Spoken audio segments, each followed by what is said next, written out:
শুধু একা অভয়ের লড়াই না, এই লড়াই সারা পশ্চিমবঙ্গের লড়াই, সব মেয়েদের লড়াই।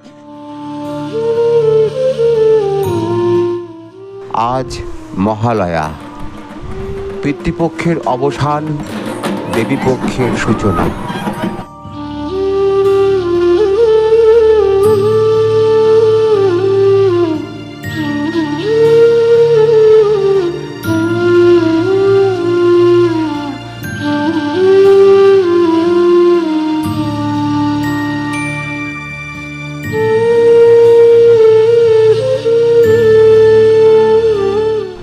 আজ সকালেও আরজি করের তিলোত্তমার বিচার চেয়ে ঢাক কাঁসর সহযোগে অশোকনগরের তিলোত্তমাদের প্রতিবাদ মিছিল সংঘটিত হয়।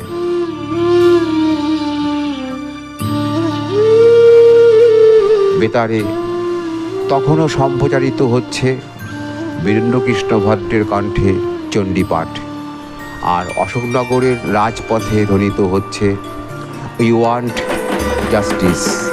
এখনো বিচার পেয়ে উঠতে পারিনি, আমাদের অনেক দিন হয়ে গেছে, কিন্তু এখনো আমাদের বিচার পেতে হবে। আমরা মেয়ে, আমরা এখন রাতের বেলা স্কুলে পড়ি, এরপরে আমরা কলেজে যাব, এরপরে আমাদের রাস্তায় বেরোতে হবে। কিন্তু এর যদি ন্যায় বিচার না পাই, যাতে আমরা সঠিক বিচারটা পাই, তার জন্যই আমরা রাস্তায় বেরিয়েছি।